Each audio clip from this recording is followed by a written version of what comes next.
As part of our NSF-sponsored project leadership, we're going to go through a demonstration of the dissection of the fetal pig today. These are some of the instruments needed for the dissection. First of all, there's a dissecting tray or pan with a blue piece of rubber in the bottom for pinning structures down. This, of course, is a scalpel. These are dissecting needles.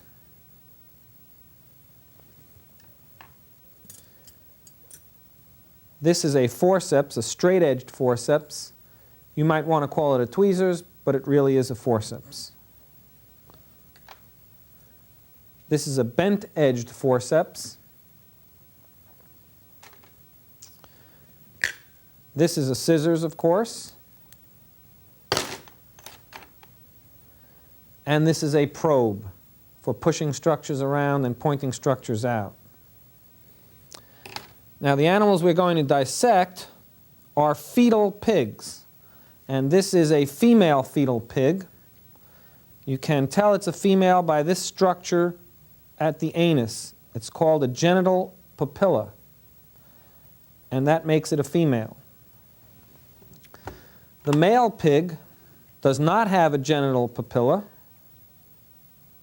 and does have an opening for the penis right here. In order to dissect the pig, we first have to tie it down in the dissecting tray, and we'll do that with some cord. Now, these pigs are taken from mothers, from cows that are brought to the slaughterhouse to be slaughtered for meat, and the pregnant cows, the fetal pigs, are removed and given to biological supply houses so they can be sold to schools and other places where instruction may be given on how to dissect the fetal pig.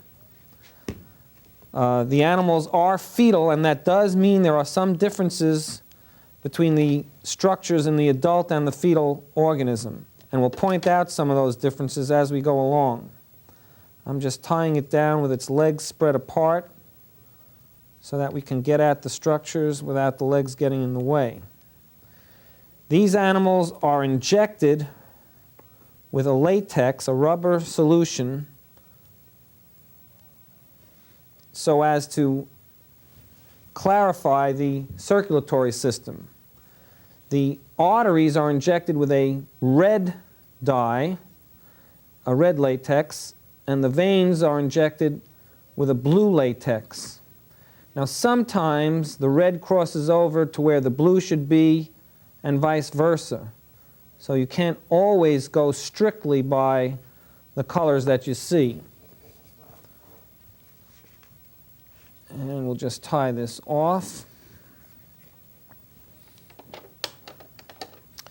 The animals are injected through a slit in the neck region so that they can get at the arteries and the veins and insert the red latex and the blue latex.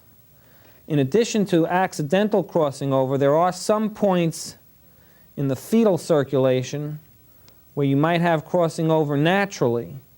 And when we get to that, I will point that out. Okay, we have them nice and tied off and ready to be dissected. And now we're ready to make our first cuts. In order to describe our first cuts, I'm going to show you them on a diagram of the fetal pig. Here we have a line drawing of the pig diagram, and we're going to make incisions straight down the midline of the body to a point just above the umbilical cord. We're going to then cut around the umbilical cord to give us a flap of skin.